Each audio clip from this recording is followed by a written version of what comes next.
be good, but sometimes This meeting is being recorded. we have to face some bad news. So, breaking bad news, the process of giving news to the patient and his family about the illness for the first time. Maybe you will break the concept of a patient that whatever the situation he or she is suffering from.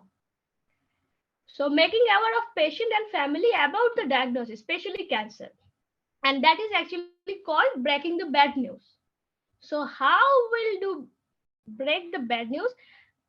Before the strategy, will come to why breaking bad news is important. Okay, so next slide.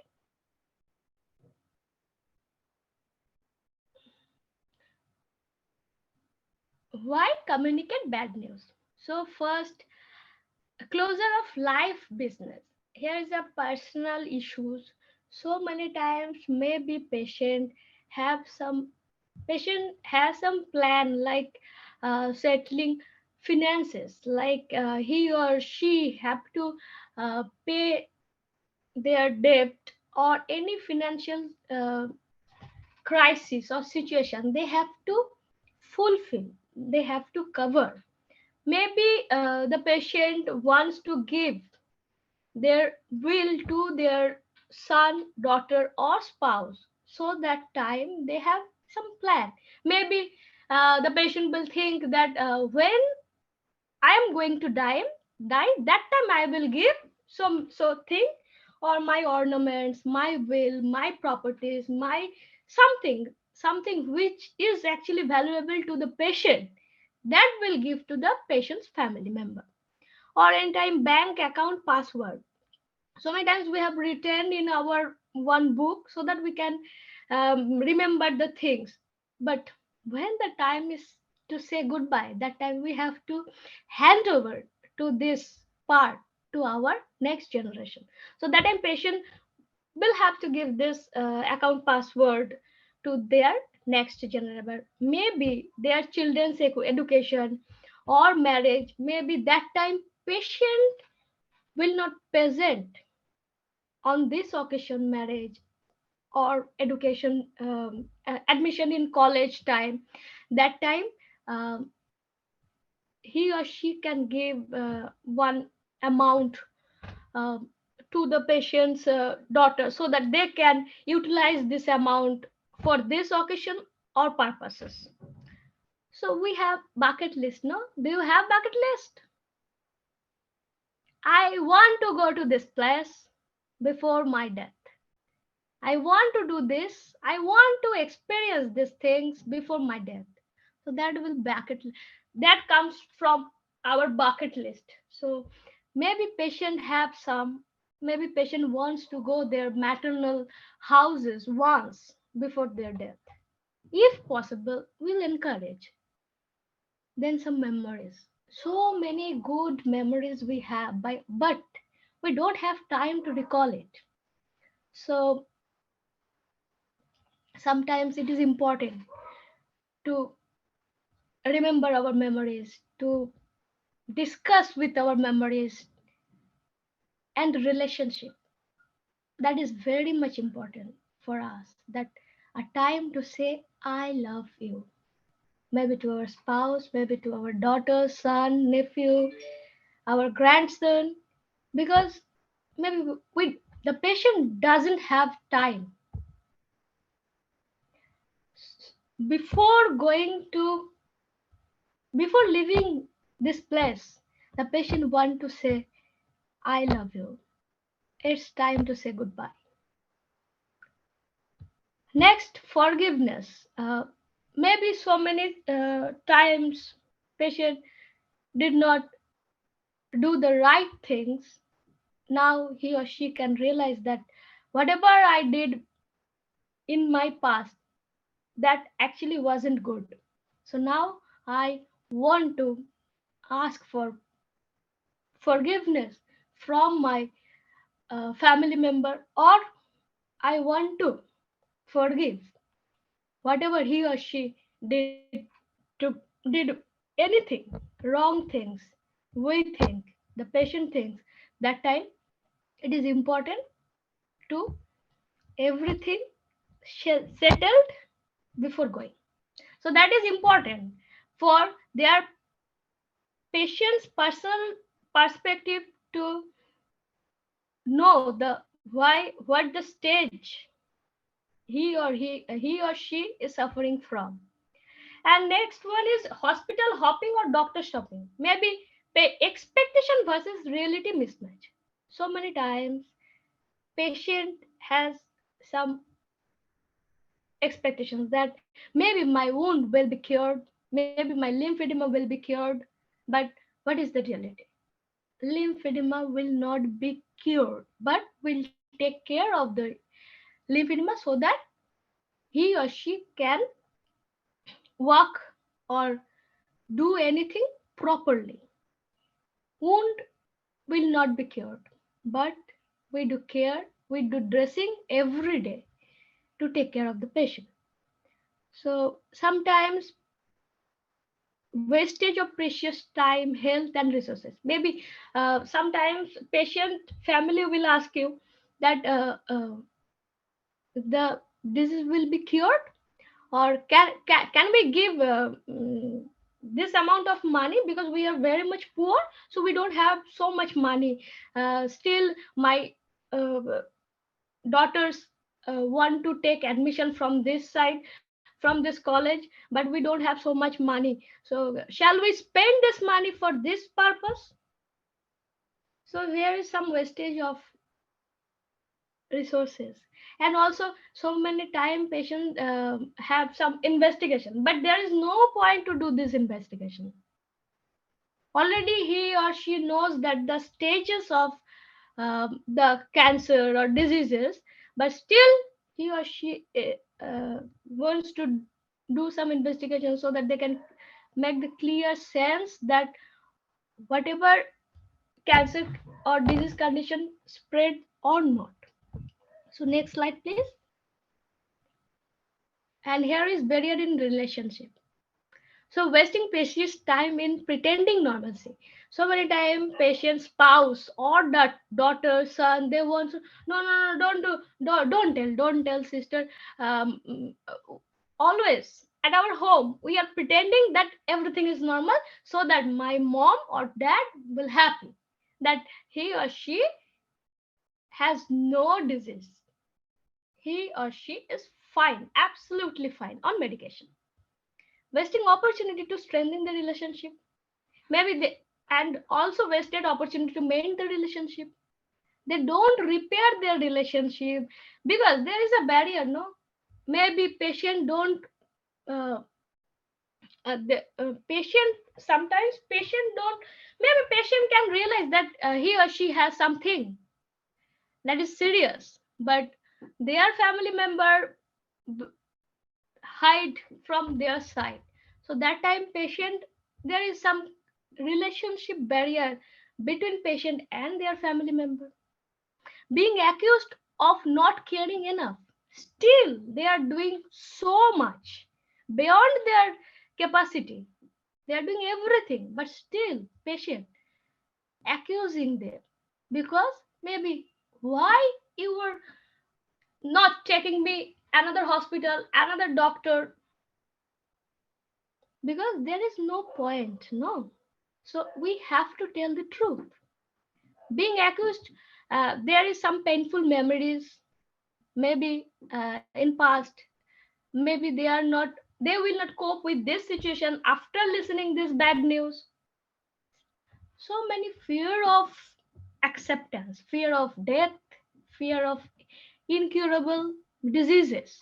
So that time, but still we communicate the bad news so that they can understand their situation and they can build a good relationship with their family members. So that is important. So next slide please. So here is a strategy how we breaking the bad news. Here is a spikes protocol, SPIKES, 6 steps protocol, right? So first is setting, then perception, then invitation or information, then deliver knowledge, then empathy and emotion, because after listening things they can maybe so many emotions come from the patient side or patient's family. Then strategy and summary. So first one is setting, how to set up this environment. So next slide please. So first, setting the environment.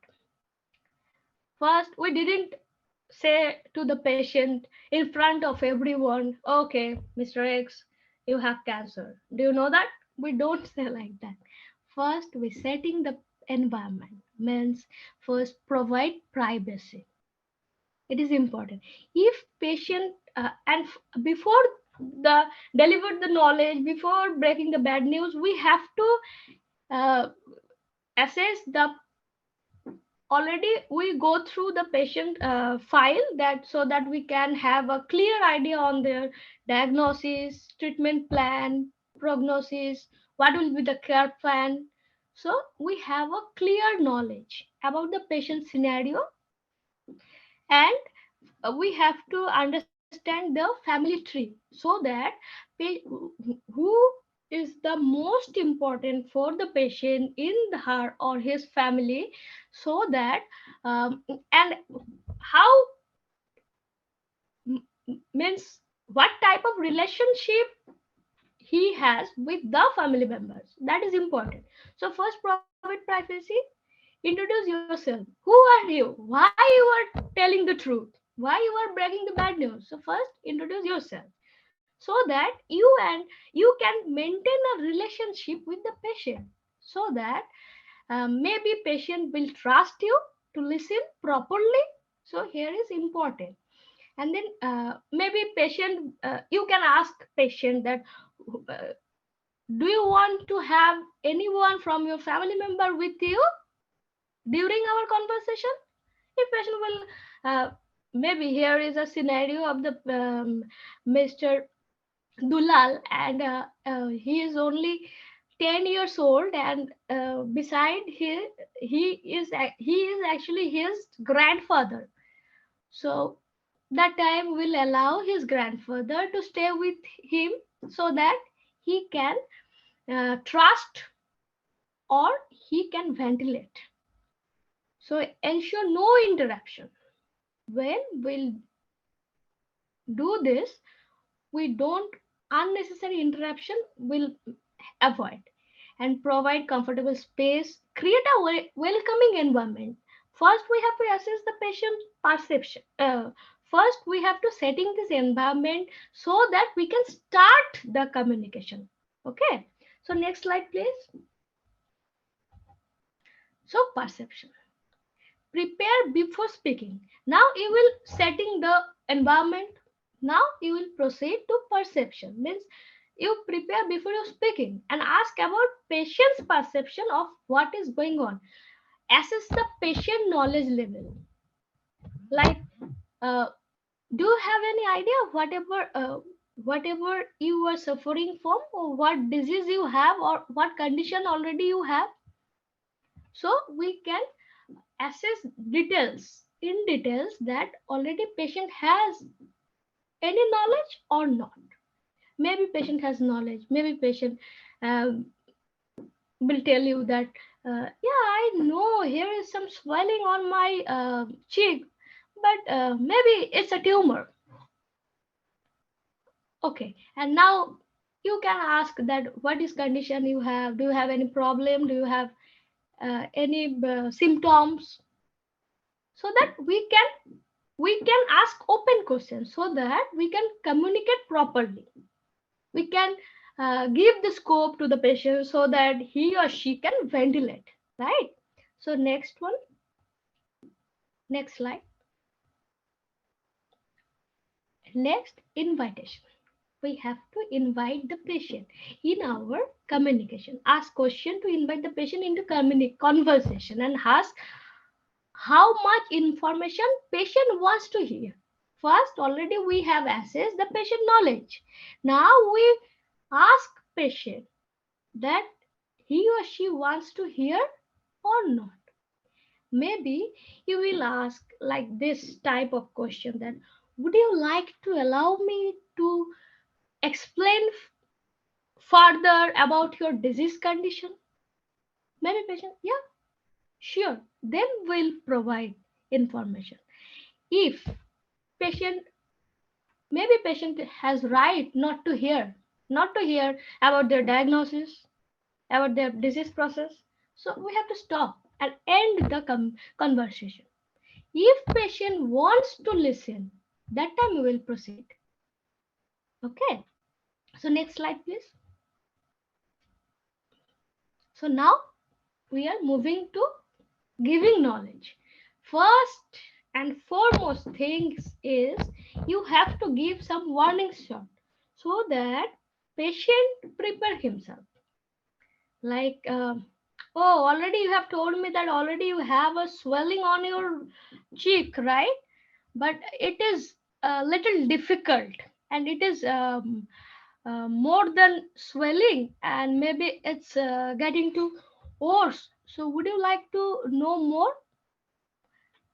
After giving the warning shot, you have to assess the patient nonverbal reaction, like his or her eye movement, anything. Maybe give a pause. After, and when you will give the message, use plain language, no medical jargon, nothing complex, professional complex language, so that patient can understand. And be mindful of body language, like patient, maybe patient is eye is not rolling and stares at you. Maybe patient is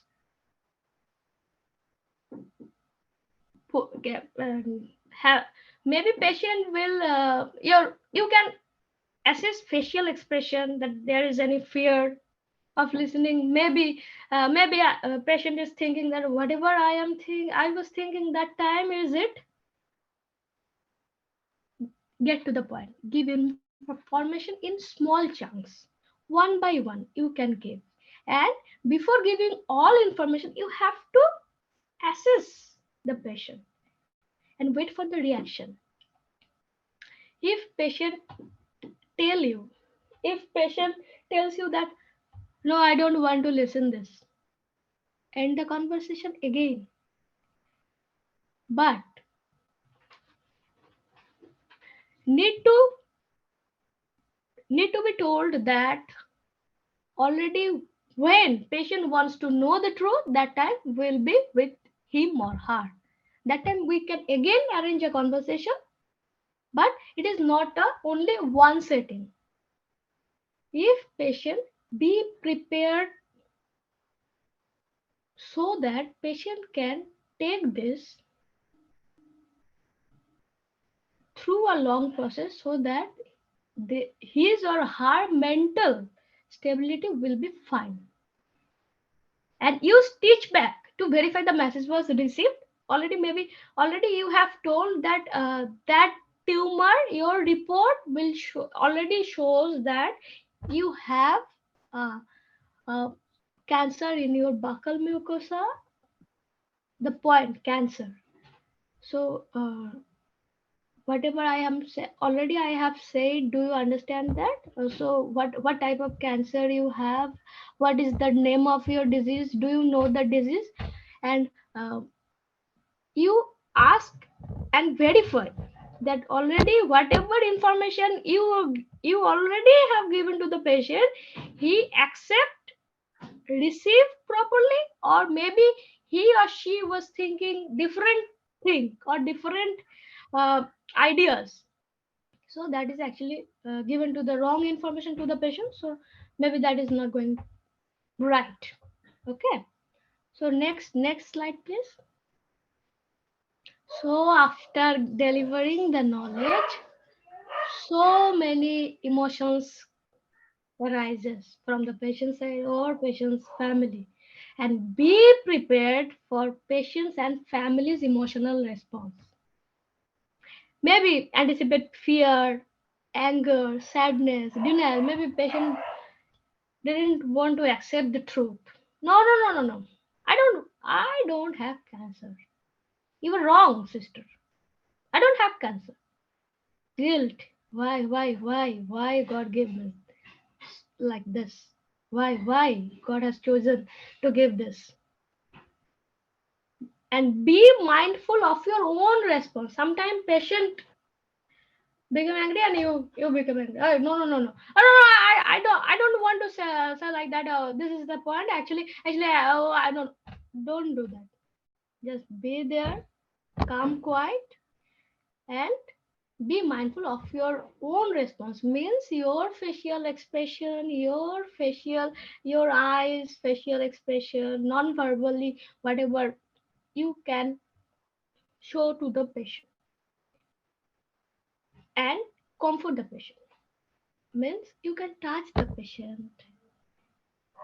It is not necessary to tell every time. Silence is the best answer. You can accept, only you can listen. That's it. Next slide, please. So last is strategy and summary. As is the patient readiness for planning. Maybe sometimes patient will already accept it, that whatever he has. Then he come to the next step. Maybe he or she has any option for their. We can include the patient for the treatment plan and already acknowledge and answer the question. Maybe he or she has so many questions after listening this.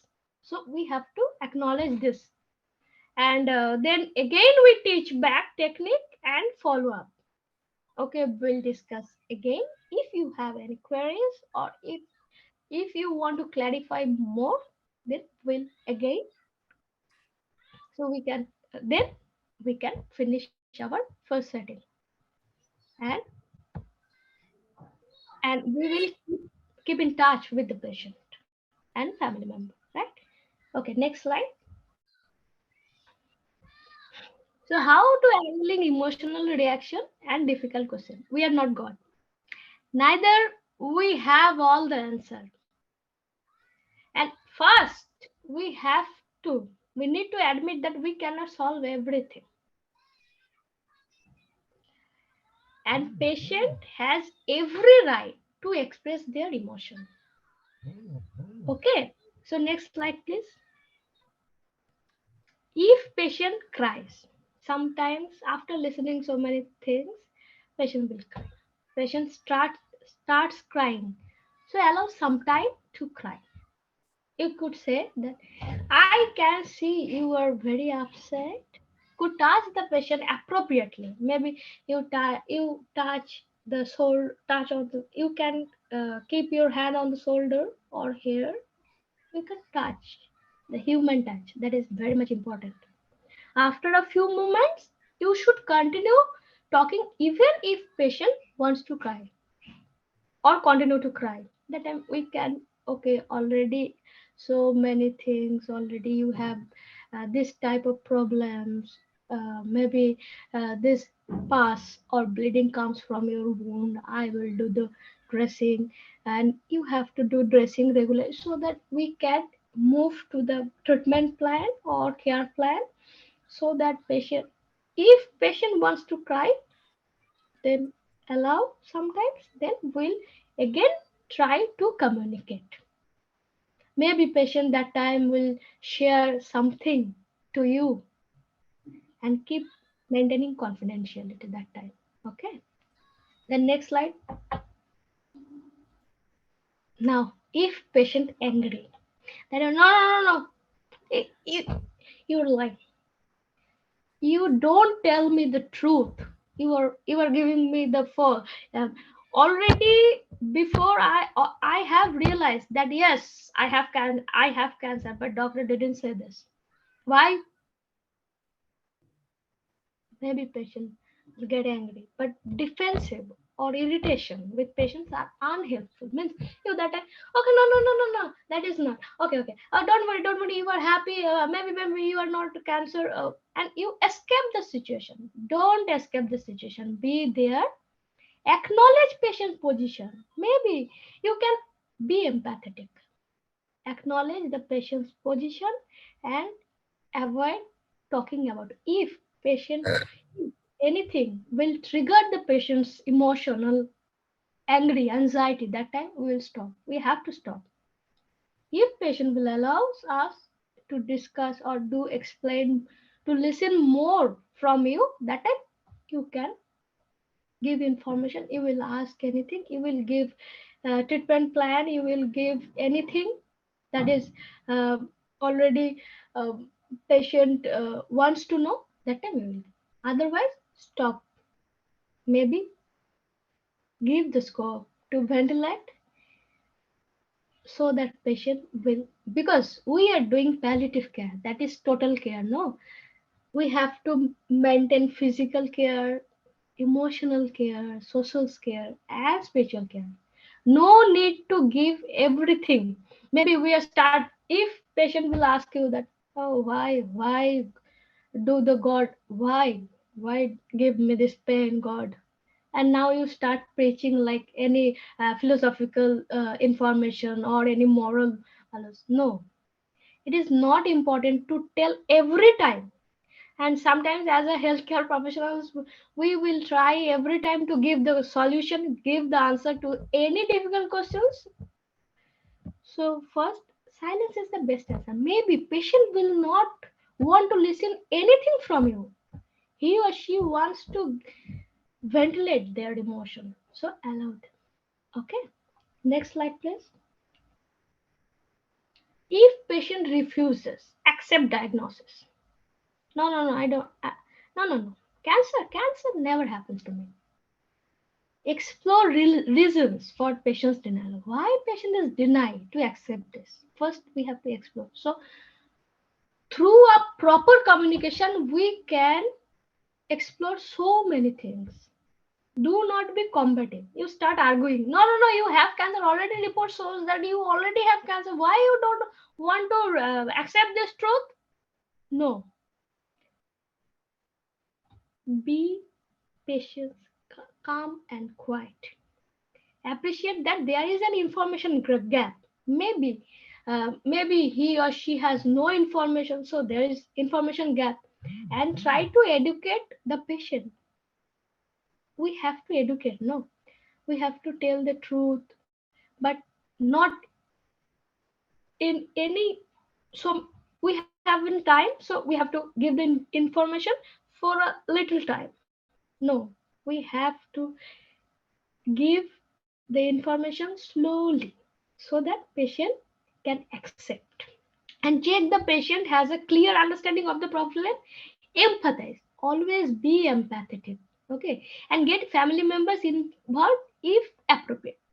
Many times patient, no, I don't listen anything, just call my daughter, please sister, call my daughter, I don't listen anything from you.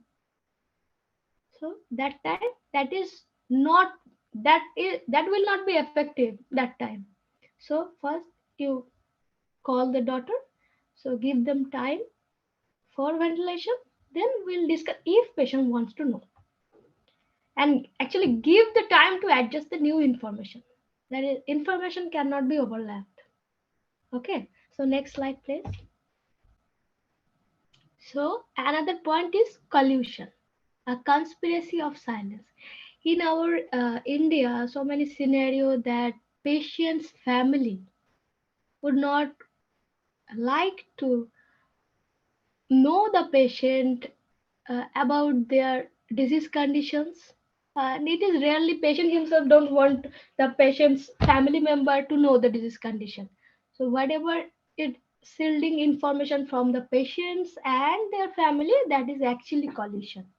No, sister, don't tell the truth. My father will destroy. He or she will not be survived. I know. He or she cannot be accept the truth. He or she cannot accept the truth. Please don't tell the truth.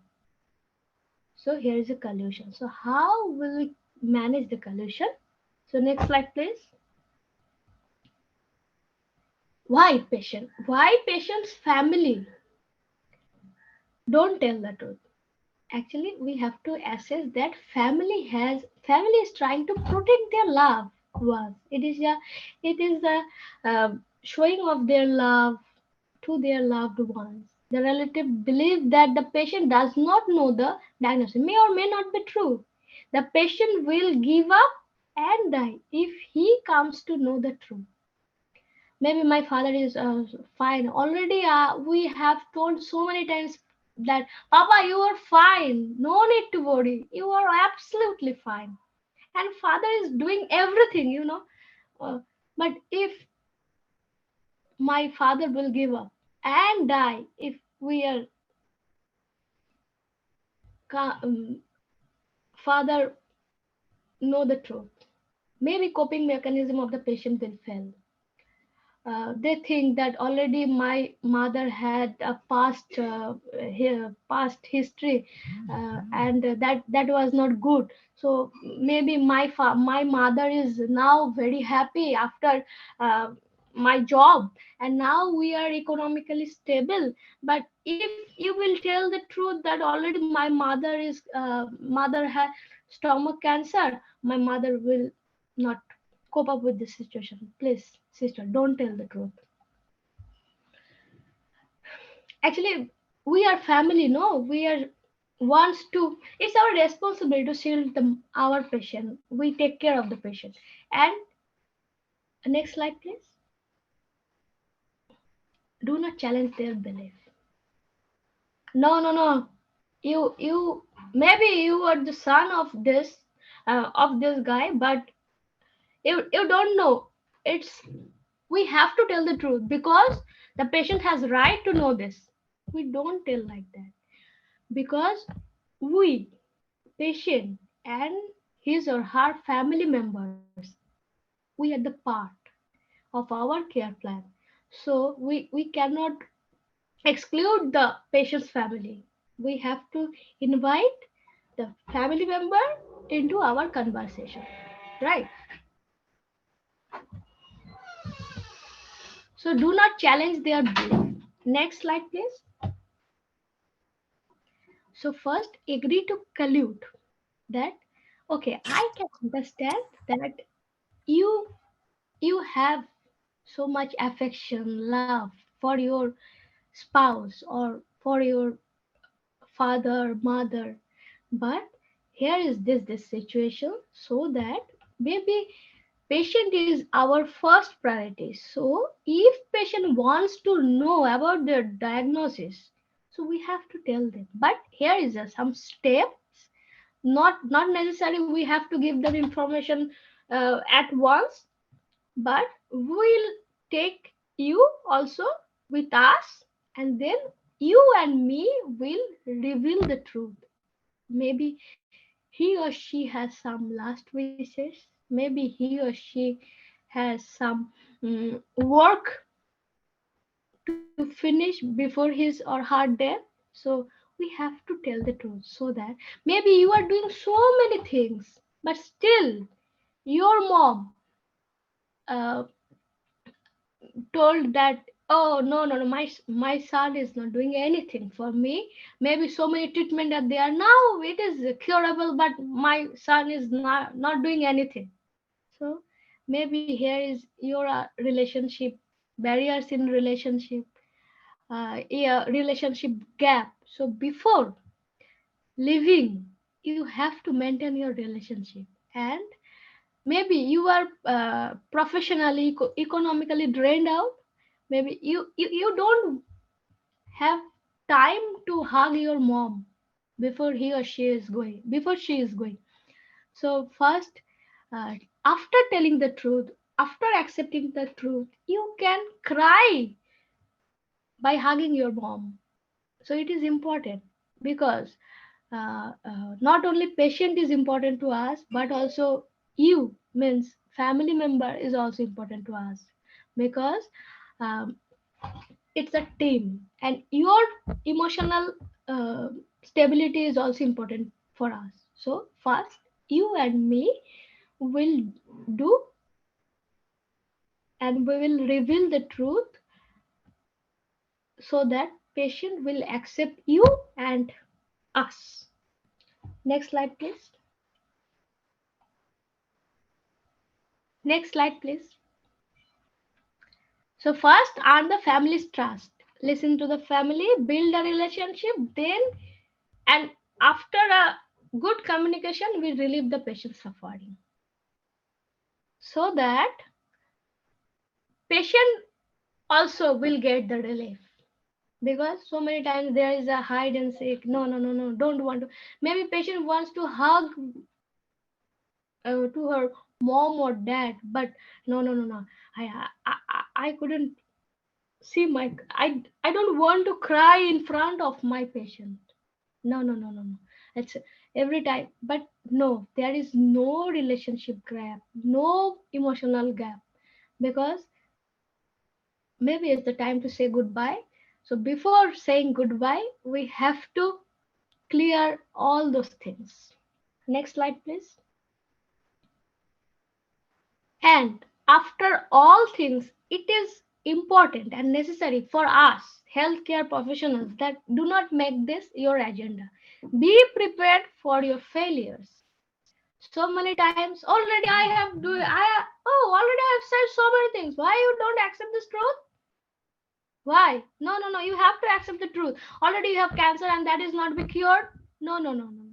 First, it is important for our emotional stability, because we have first as patient have to accept the truth. We also accept the truth. We also accept the rejection that we are not God.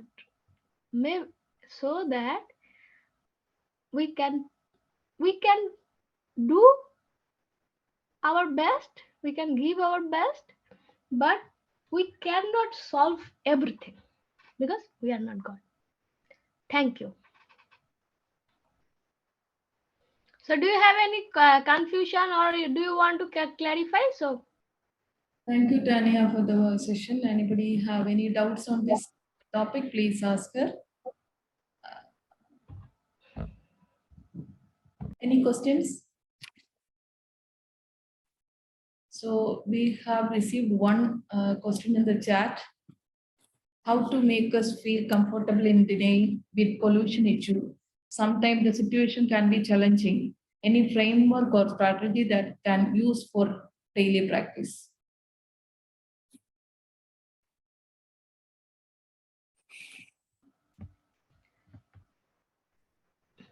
you can use Spike's protocol. If patient wants to know, then you can tell. Otherwise, you have to end the conversation. And first, you have to accept the truth, accept rejection, and then that's fine. If patient wants, then you can give the information. That's fine.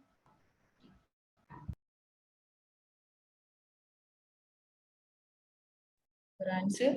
So if there is a pollution there, so we know we need to understand that why they are hiding the truth. So because of their maybe their loved ones, they have to protect their loved ones. So because of that, maybe they will be hiding the truth. So if we need to understand that how to break the pollution.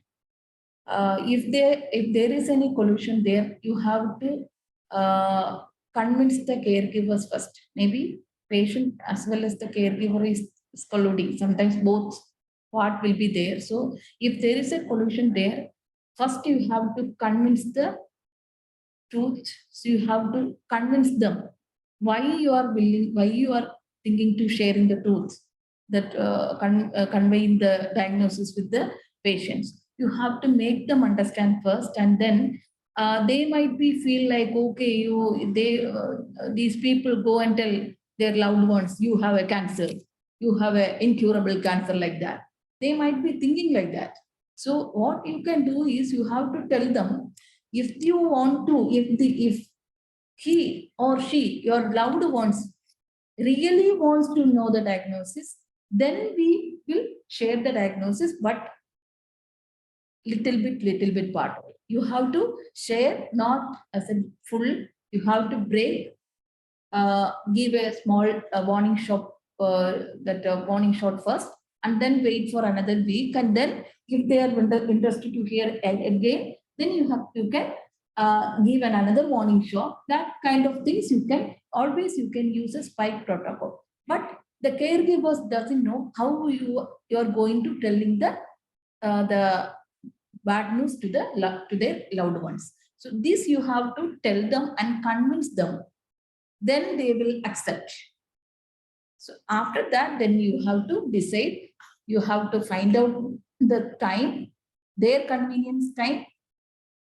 You have to set up an environment. You have to provide privacy, and then you have to identify the perception, what the exact idea about the diagnosis of the patient. You have to that identify the patient's perception, and then you have to give an invitation.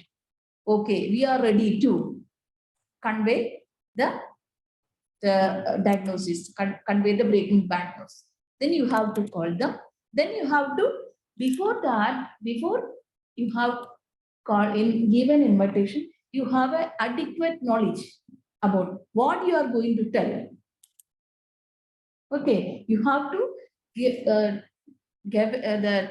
good things from the patients. You have to hear the patient story first, and then have to have a good knowledge about the what you are going to tell the patient. And then if you tell the bad news to the patient, definitely the patients will cry sometimes. They may not maintain the eye contact. Maybe anger will be there. So these all things you have to expect. And also you have to think about, if this happen, how to manage. Okay. And then finally, you have to summarize, and before you have a good strategy, how you are going to help these patients. Already you have to convey the bad news.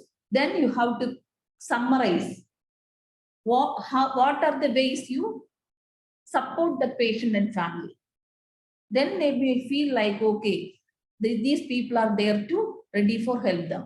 These things you have to keep it in mind when you are going to break the bad news. And again, if there is a collusion there, you have to convince the caregivers first, and then trying to break the bad news. Once the caregiver is agree, then you have to break the bad news to the patient.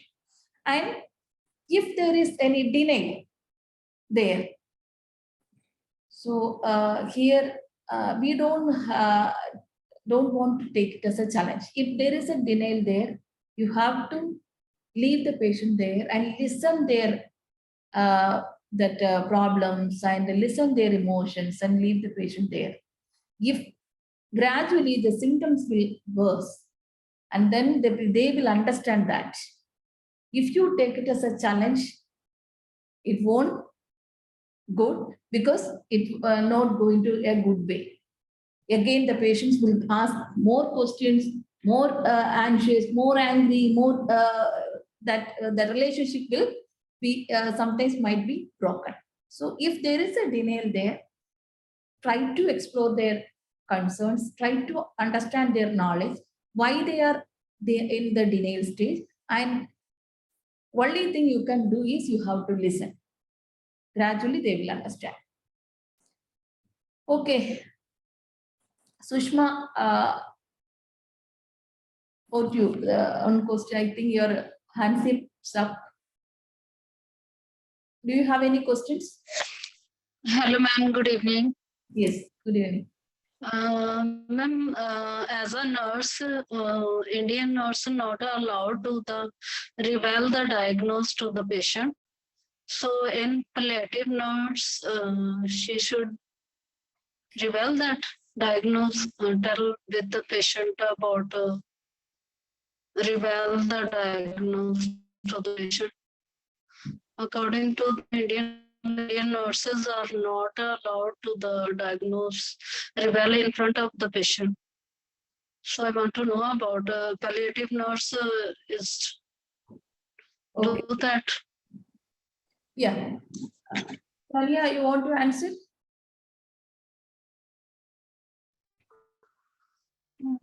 Yes, ma'am. I want to know about as a palliative nurse, we are reveal the diagnose about cancer to the patient. Yeah. We are do. Yeah, thank you, Sushma. You are true. Because we are nurses, we are not an authorized person to convince the diagnosis with the patient.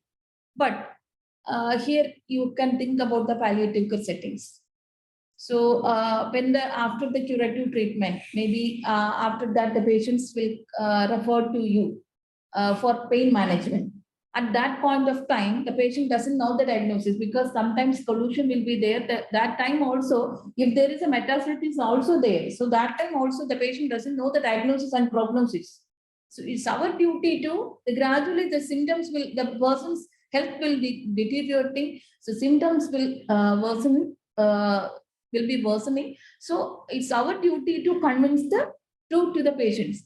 Okay. So in palliative care, if you have a adequate knowledge, definitely you are able to that convey the diagnosis to the patient. Because after that, usually we will get the, this is not a diagnosis. Usually we will get the patients after curative treatment. Okay, so when the patients come to the palliative care, definitely you can tell the truth, but you have to tell as it's a proper through the proper way. And the another thing is, if a patients come to you with a fungating wound, in the nursing perspective, so we all know that the fungating wounds are not curable. It's an incurable wound. Okay, cancer wound is incurable wound. But the patient is asking, while you are doing the dressings, the patient is asking to you about, my wound size is getting better, right, sister? My wound is, that wound is healing well, sister. Isn't it? These kind of questions will be there. How will you respond? We all Is know there that. is there any operation for curing this wound? Is Yeah, there any curative treatment? Is there any operation? Maybe yeah, this is the common question. yeah. So how will you reply? You all know Okay, that. ma'am. Thank you. I got it.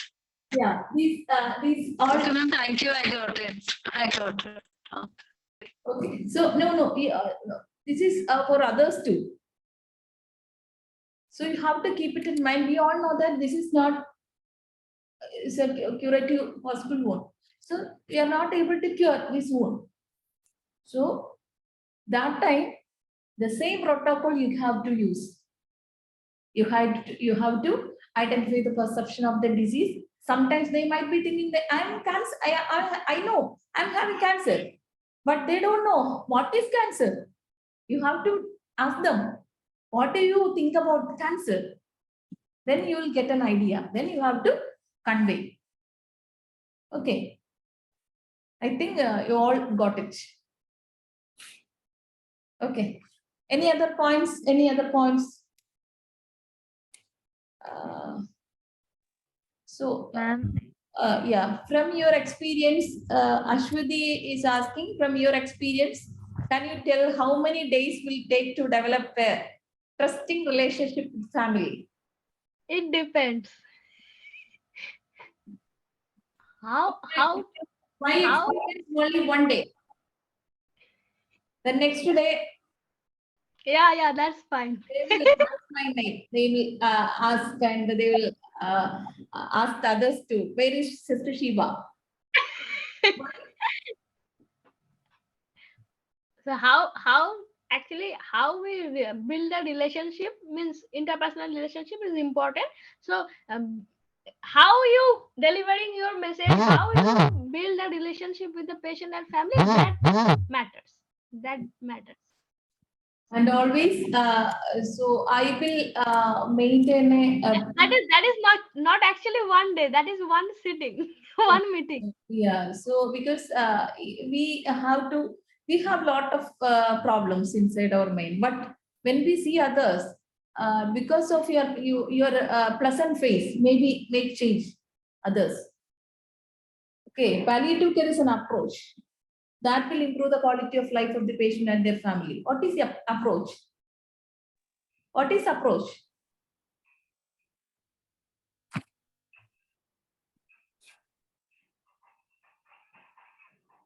What is approach? Can anyone say what is approach? Method of dealing. Yeah, the way of dealing problems or dealing to others, the way. Okay, because of that way of dealing with the patients, we can improve the quality of life of the patient and the family. So always think about that. You have to keep it in mind. Whenever you have seen a patient, you have to make a pleasant facial expression, pleasant face, and you have to make a good eye contact, and you have to express their non-verbal emotions, and all they may feel like, okay, somebody is there to listen my worries. That kind of feel will be there for always. If it is there, definitely it will take only one sit for making a good relationship. Ma'am, I have one doubt. Yes. Sorry. It is better not to reveal the diagnosis to child. Uh, in my opinion, is it good or not? Child. What is the age? 10-year-old. So, Tania, do you want to say anything? She is asking, as a 10-year-old child have an incurable cancer, whether we want to telling the truth, the patient with the child or not. That is her question. Am I right? Yes.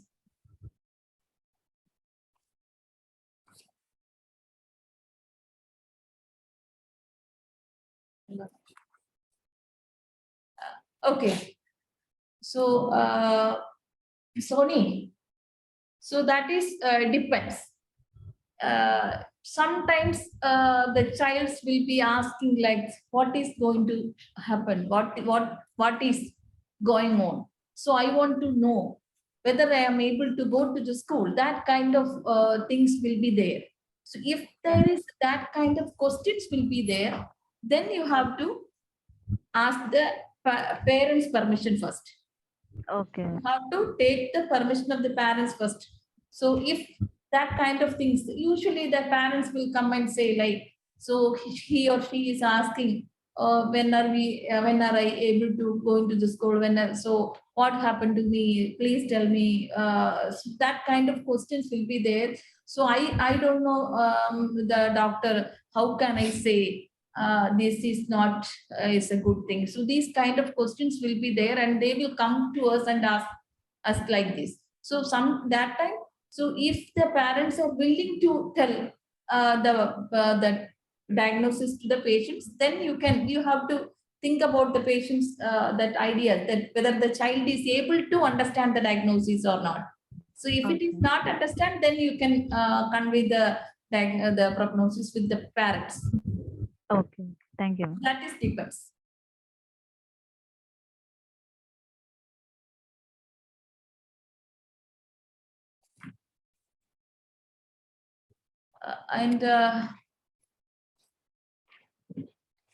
And one more question.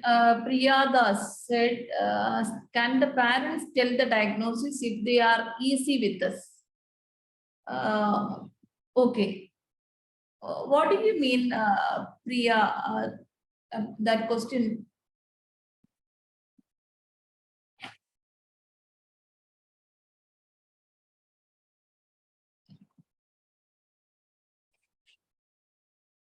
Priya, are you there?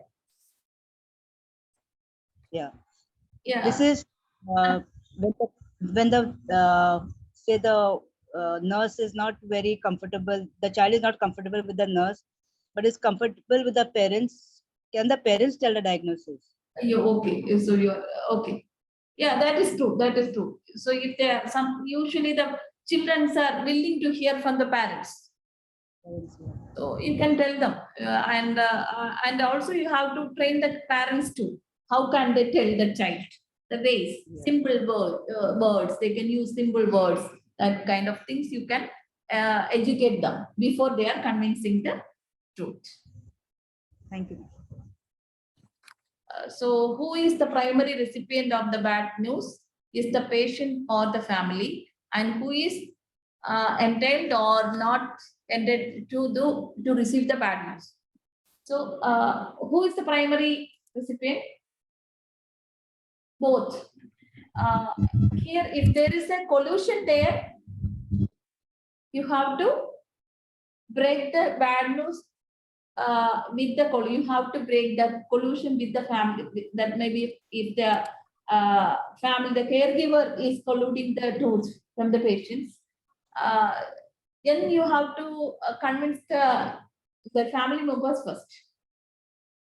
Okay, that is also depends if the sometimes the family members knows the diagnosis, the patient doesn't know the diagnosis, then you have to convince the family members and then you have to convince the diagnosis. You can use the spikes protocol, but that is depends. Any other answers? No, that's fine. You have to keep it in mind if there is any bad news or if there is a prognosis, the prognosis is bad or the diagnosis, the patient is doesn't know the diagnosis, then you have to convince the diagnosis as a proper way. You can always, you have to think about the spikes protocol. If you are if you are planning to break the bad news, you have to think about the spikes protocol. If you maintain a spikes protocol, definitely you won't miss anything. You will give a better. You can able to give a better things to the patients and the caregivers. And also you have to think about the collusion also. Always the collusions will be there because the family members is protecting their loved ones, because they might be thinking like if they are knows the diagnosis, they might be thinking like depression, anxiety, that kind of they don't eat properly. That kind of emotions will be inside their mind always. So better they doesn't know the diagnosis. That kind of feelings will be there. If you ask them why they are hiding the truth from their loved ones, they were telling like, oh, if he knows the diagnosis, he won't eat anything, he won't sleep. These kind of things will be they will share. So you have to. I had a patient here who is having hepatocellular carcinoma. He came here for pain management.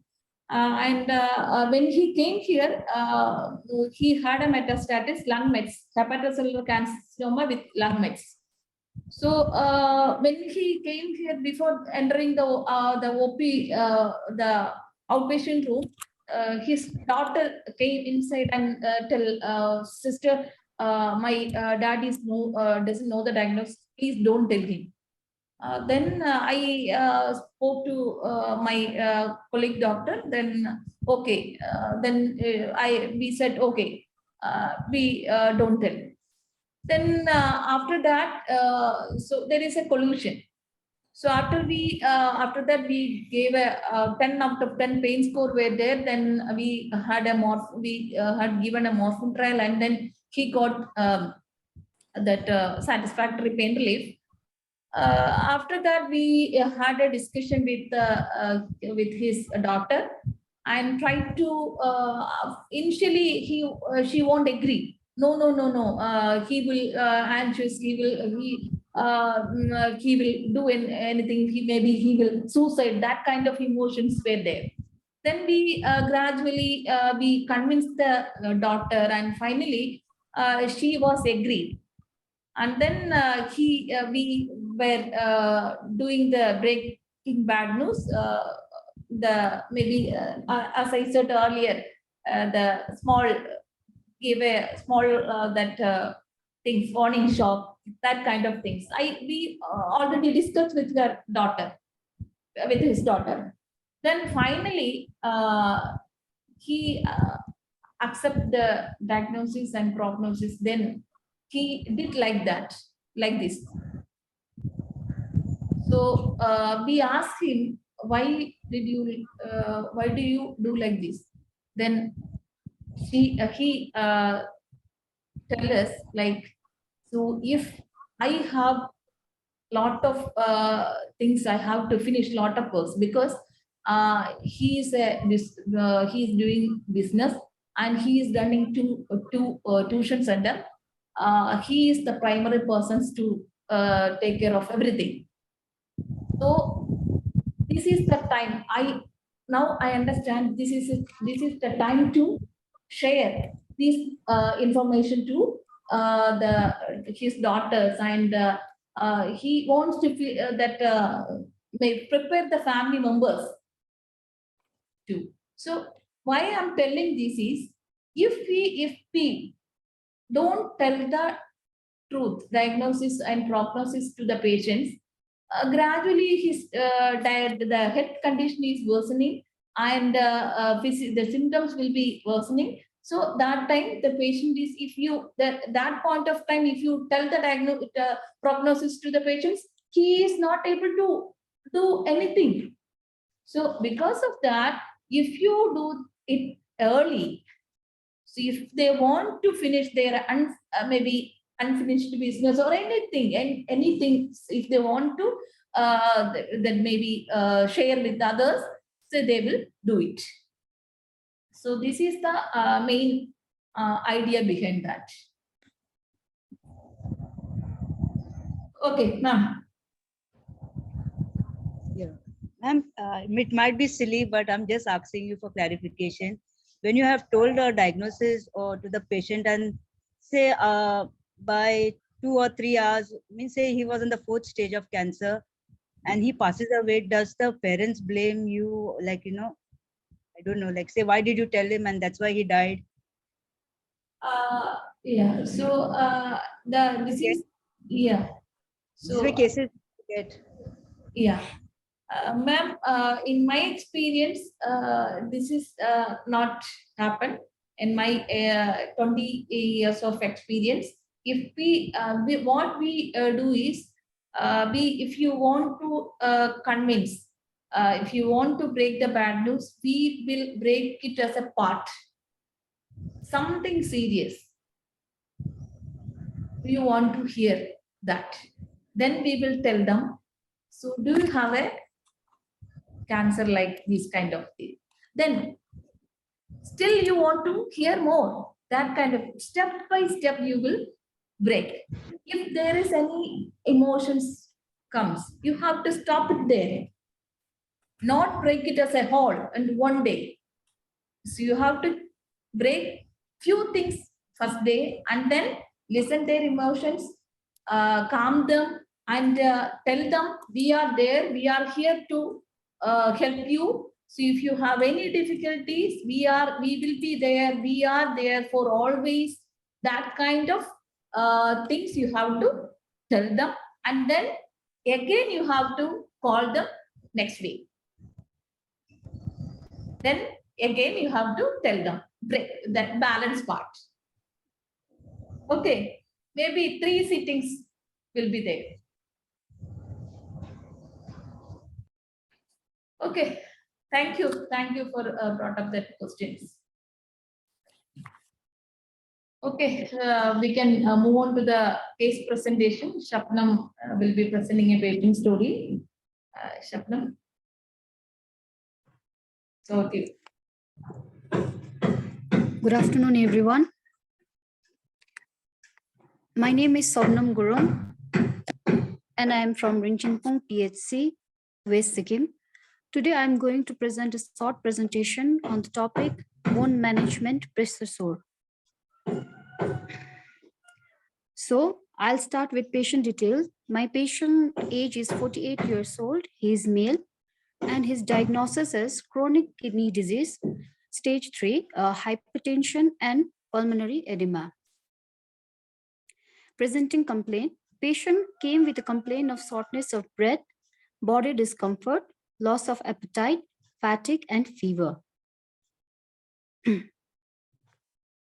Next slide, please. History of illness. Patient was diagnosed as a case of hypertension on the year 2013. He took his treatment for months, and on the mid of 2014, he discontinued his treatment. And on the year 2015, he was diagnosed as a case of chronic kidney disease. On examination, patient appeared to be blue, tired and thin. Temperature was 101.2 degree Fahrenheit. Heart rate was 90 beats per minute. Blood pressure was 160 by 100 mmHg. Respiratory rate was 20 beats per minute. And while examining, while his pressure point was examined, skin of the back appeared to be maroon. It was intact and was warm to the touch, indicating deep tissue injury. Ma'am, next slide. Treatment and significant investigation.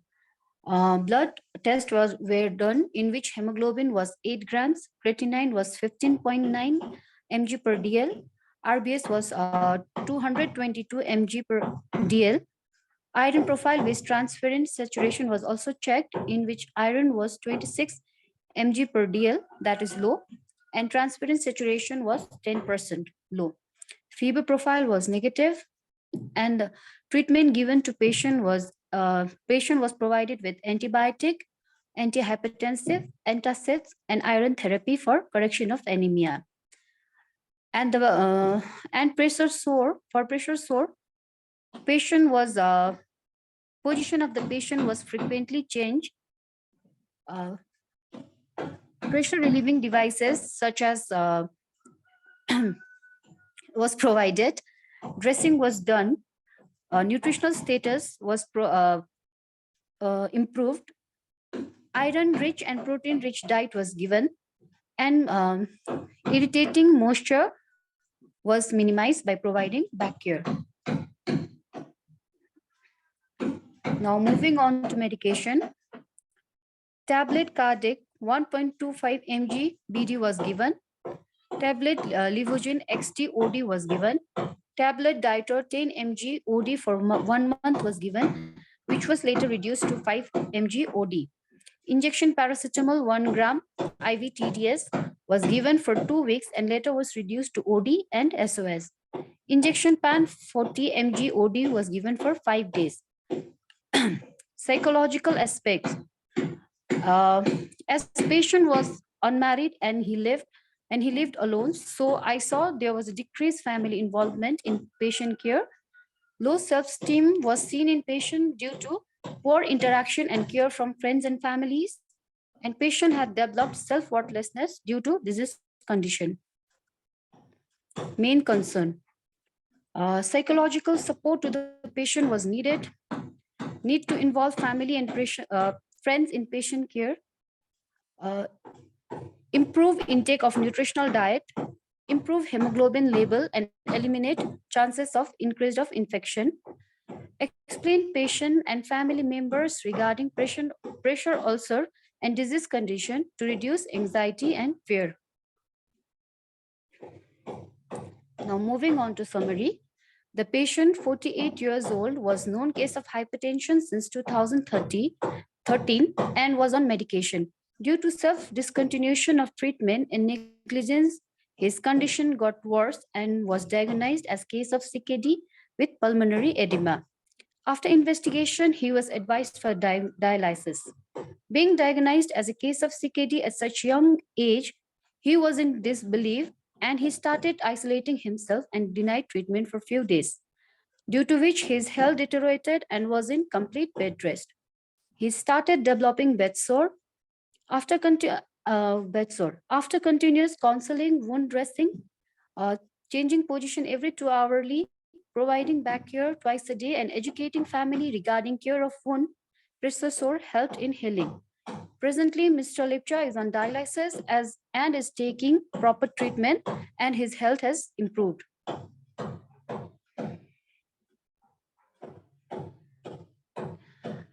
Points to be discussed in class based on patient story. As patient has developed bed sore due to weakness and immobility, is palliative care needed? role of family members, friends, and community in helping patient to overcome the disease condition and decreasing chances of going to depression. The presentation, and if you have any more clarification regarding this patient story, please ask her. Otherwise, we can move on to the discussion points.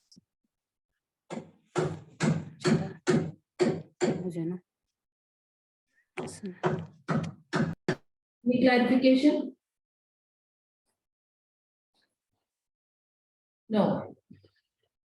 I hope this presentation is clear to everyone. So we can move on to the discussion points. She is asking whether this patient is need palliative care or not. What do you think? Please answer.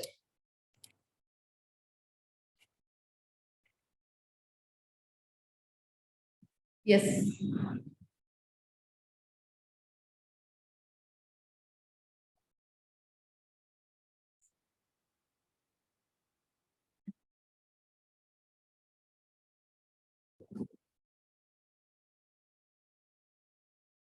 So Shabnam, they all said yes.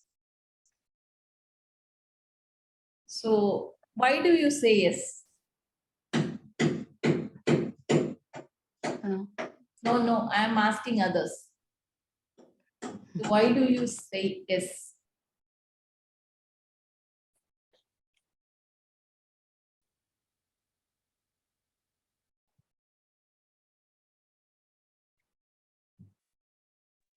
Patient is in chronic illness and he is depressed. Okay, patient is in chronic illness. He is in depressed. Sony said, okay. That is why she said yes. What about others?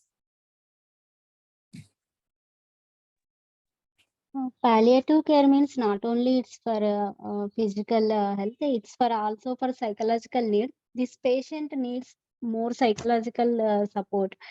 So why means patient is alone and 48 years. He is unmarried also. He is having lot of life. Now itself we can correct him in a psychological way. He may get he may improve. Once the patient is psychologically improved, then it will give strength to cover his physical diseases also. I'm thinking in this way palliative care is needed. Okay. Very good. Any other answers?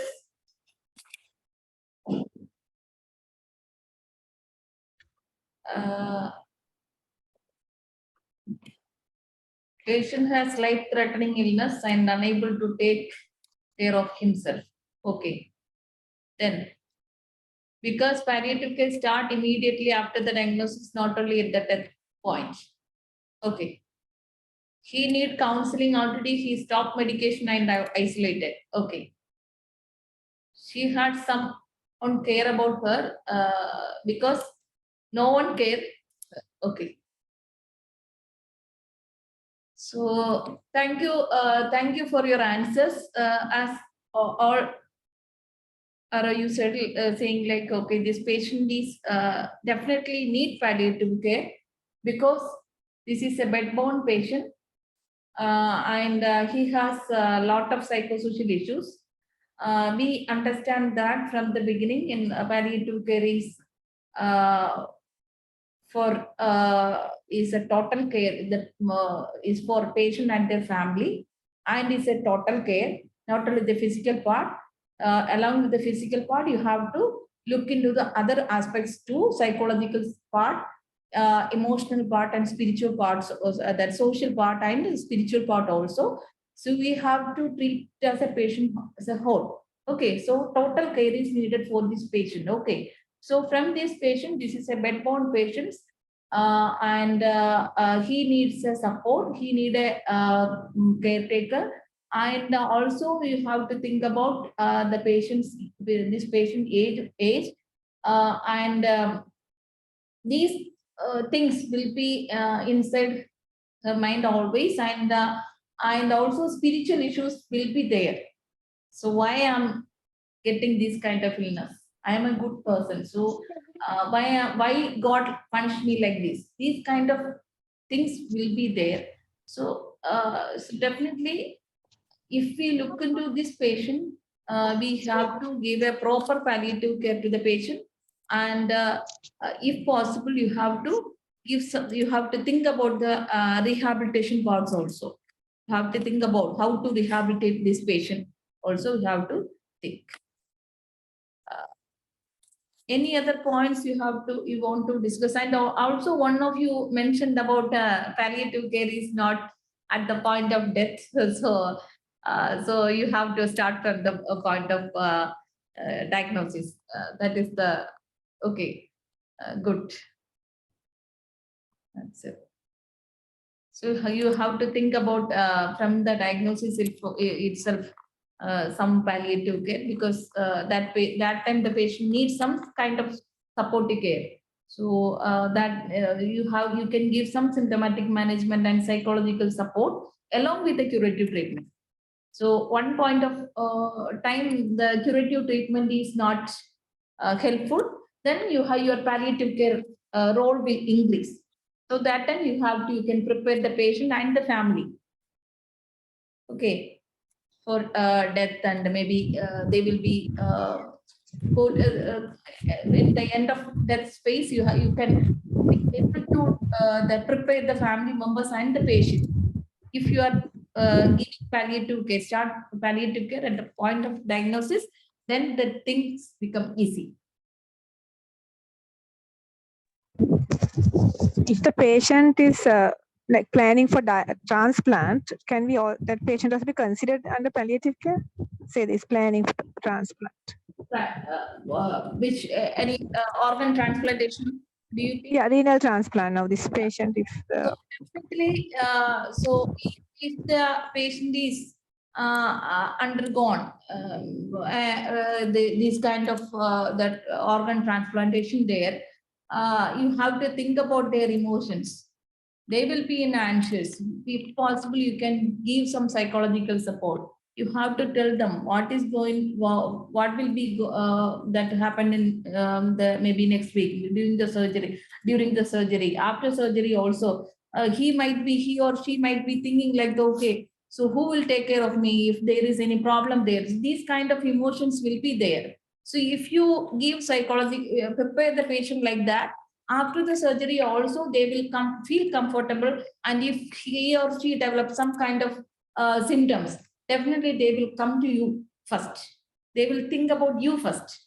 So better we can go to that sister and ask their that maybe think their maybe your decision first, and then they will think about the other hospital.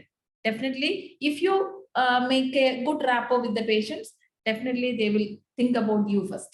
After the treatment also, after the surgery also, if they have developed any problems, they will come to you.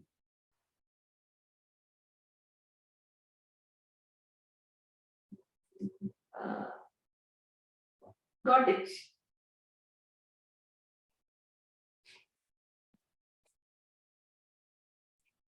Madam, do you have any other questions?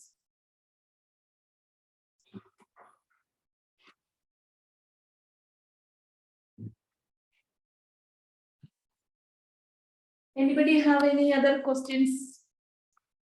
So one more question we need to discuss. What is the next question?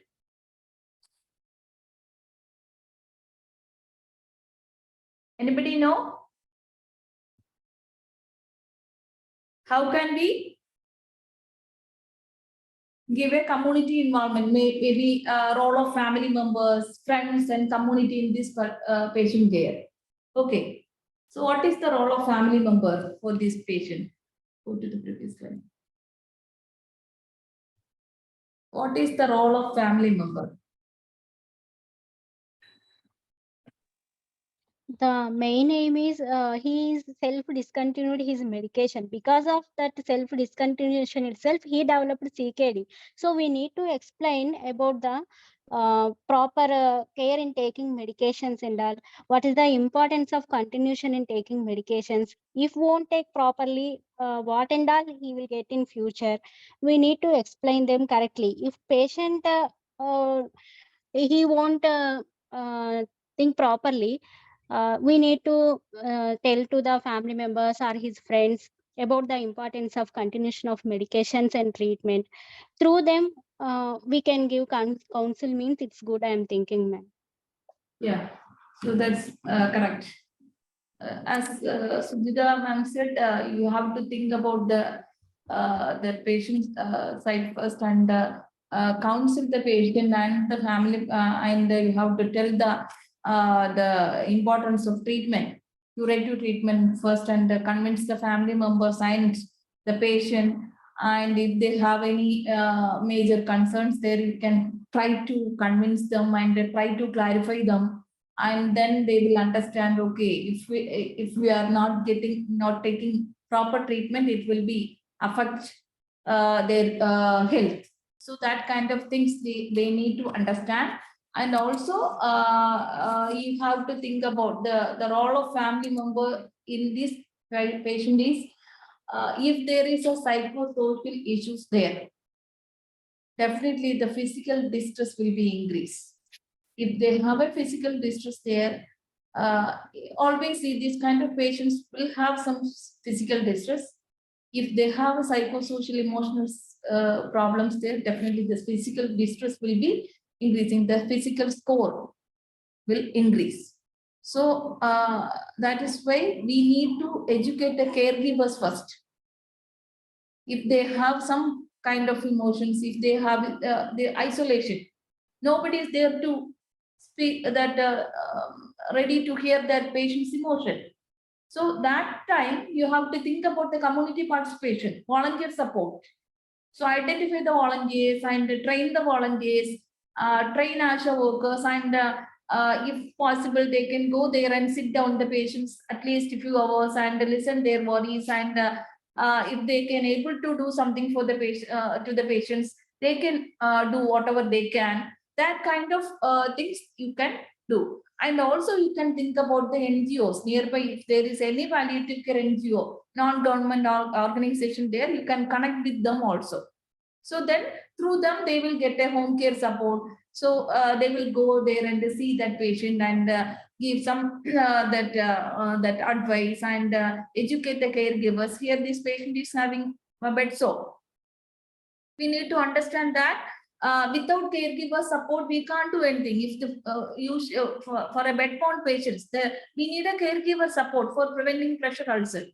So for that part, you have to educate the caregivers how we can engage. We can prevent pressure ulcer. That kind of parts you have to think about the patient side and the caregiver side, but at the meantime, you have to think about the patient caregivers' emotions too. They are the persons to 24/7, and they will be working for others, the caregivers. They have to take care of that family, things. So they have, if their children's there, they have to take care of their children. They have to cook their food. They have to find money. That kind of things will be in addition to, they have to take care of the patient too. So you have to just think their emotions. Nobody is listening to their problems. So if possible, you have to think about the caregivers' problems too. In my experience, if I ask, so if when the home care the home care thing, that area home care visits, if I had met a lot of patients that time, if I ask any caregivers, so do you have any problem? So what is the thing do you have any problem? So any relatives coming for helping, that kind of things, if you ask them, definitely they will cry, because nobody is there to listen their others.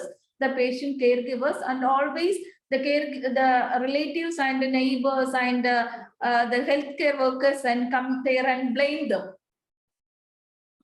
Usually, this is what happened, because they will tell like, so you are the person to take care of them. Why you are not take care of him properly? These kind of questions will be there. So instead of that, you have to think about the patient caregiver side too and listen their emotions too. So then they will feel like, okay, somebody is there too, here or here, understand my emotions and health also. So these areas also you have to keep it in mind. Anything you want to add, Tania? So time up. Anything you want to add? No, everything is fine. Already you have said everything. Okay. So I think we can wind up the session. Hope the session is clear to everyone. If you have any doubts, please send the questions to the WhatsApp group so that we can able to